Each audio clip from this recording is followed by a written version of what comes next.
Hey, hey, welcome to another episode of checking in with my sis.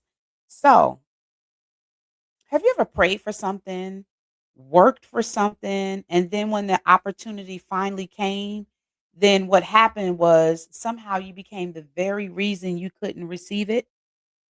You wanted the relationship, but you pushed the person away. You wanted to start the business, but you kept procrastinating. You wanted to heal, but you kept returning to the very thing that hurt you. You wanted financial freedom, but you keep making the same decisions that kept you financially stuck.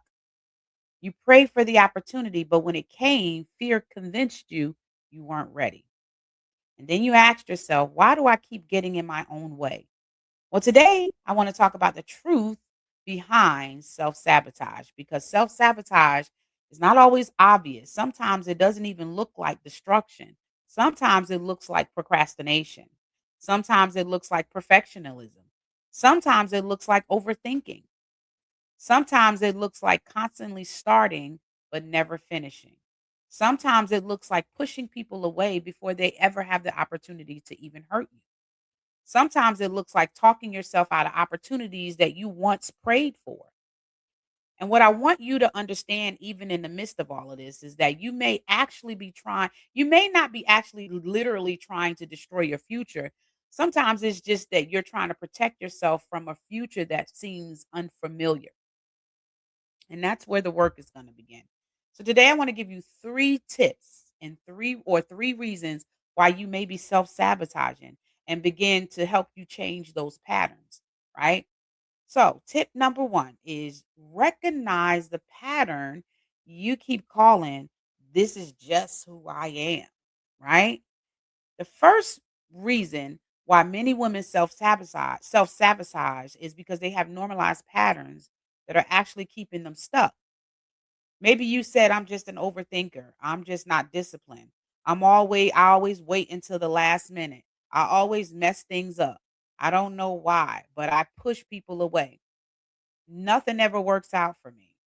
But I want you to pay attention to something.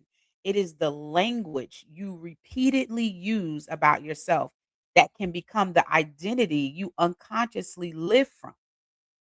At some point, you stop seeing the behavior as something you're doing and you start believing it's who you are. And there's a difference between saying I struggle with procrastination and saying I'm a procrastinator. One describes a pattern, the other creates an identity. And if you believe the pattern is your identity, then you may stop believing that change is even possible. So here is what I want you to do. Identify one pattern in your life that you keep repeating. Maybe it's quitting when things get difficult. Maybe it's overspending. Maybe it's choosing unavailable people. Maybe it's avoiding difficult conversations. Maybe it's constantly comparing yourself. Maybe it's starting something and then abandoning it when you don't immediately see the results. Then ask yourself, when did this pattern begin?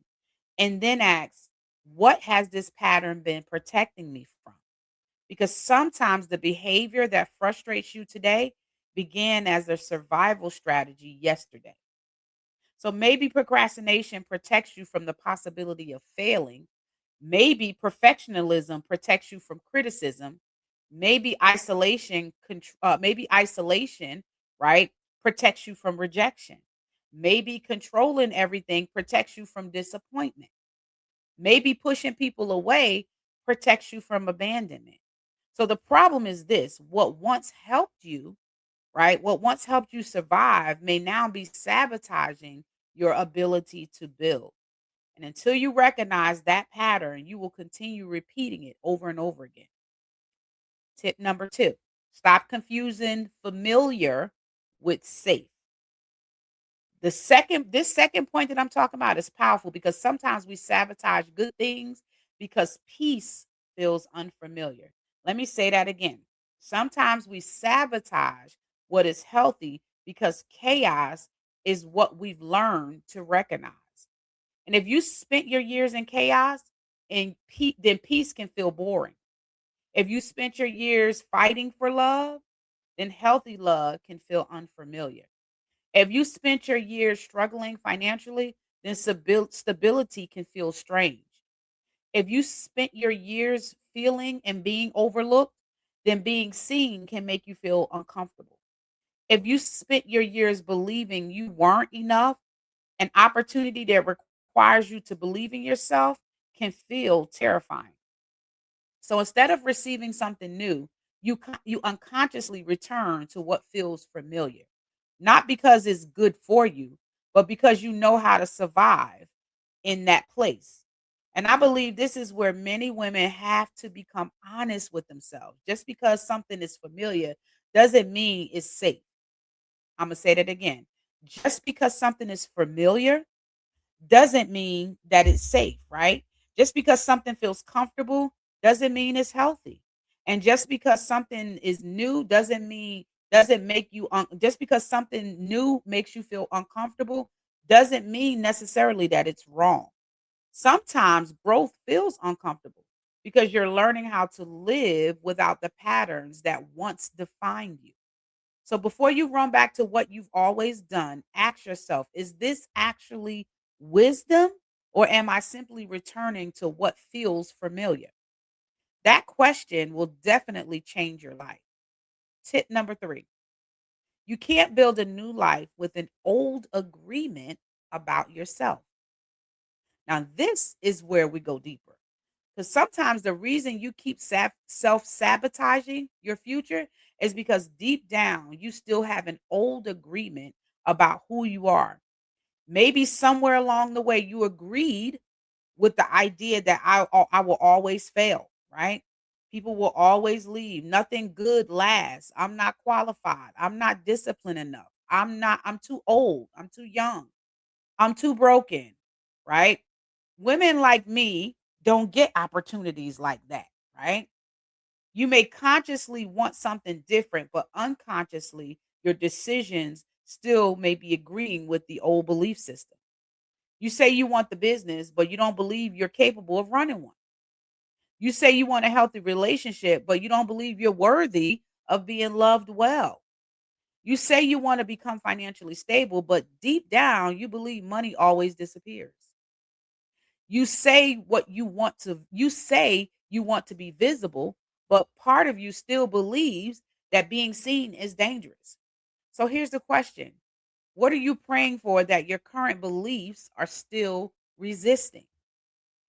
I had this post that I put on my Facebook page about a year ago, maybe a year or two ago, and it says it's not what people say about you in the open that really matters. It's the whispers you say to yourself when nobody's watching. So, because you can ask God to open doors while still believing you're not qualified to walk through it, you can pray for increase while believing you're incapable of managing more. You can ask healing. You can ask for healing while continually identifying yourself by what or who hurt you. And this is why transformation requires more than changing your behavior. Eventually, you have to change the belief systems that's producing those behaviors, right? So here's the shift. This is what I want you to do. This is the shift I want you to make today. Stop asking, why do I keep messing up? And start asking, what beliefs, fear, or patterns keep influencing my decisions? Because self sabotage is often a signal. It's showing you something. It is revealing an area that needs attention.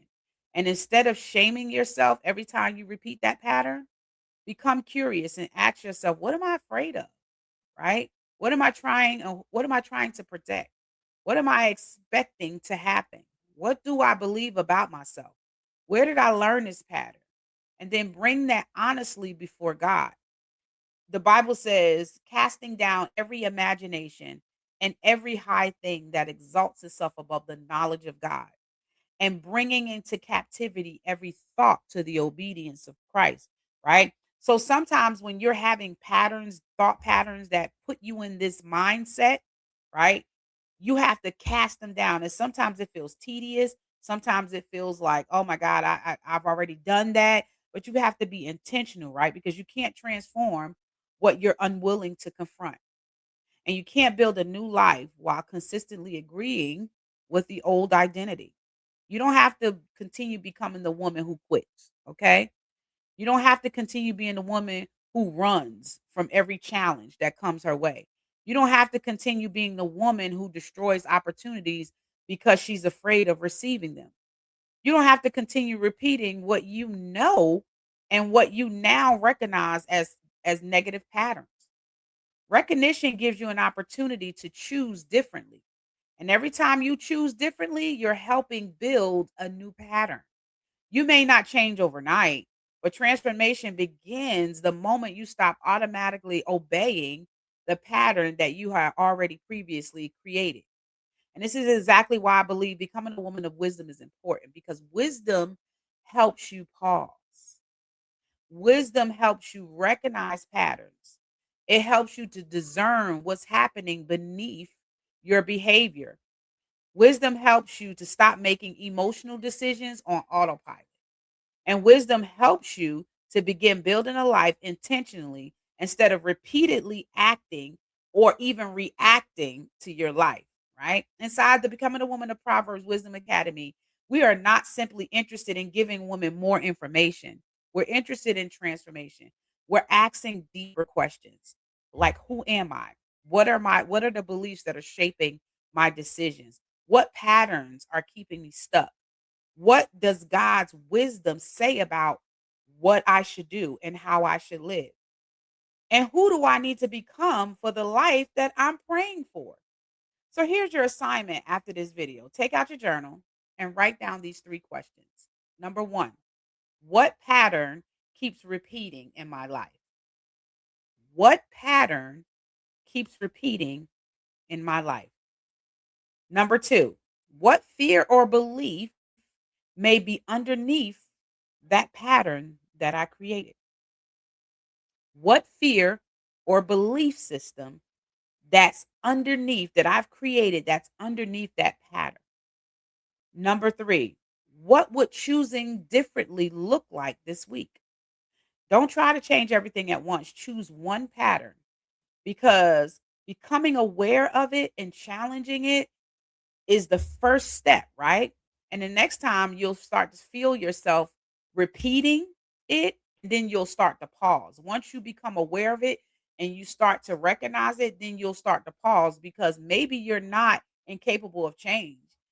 Maybe you're just simply repeating patterns that you've never stopped long enough to even understand, right? And remember, you cannot become a new woman while constantly agreeing with the old version of yourself. So if this conversation helped you, then make sure you subscribe to my channel and stay connected, because here we're not just learning information, we're becoming women who live wiser. If you want to learn how to become a part of the Becoming a Woman of Proverbs Wisdom Academy, make sure you click the link in my bio, or you can go to www.nadiralewis.com and click on the Wisdom Academy. So I'll see you on the inside.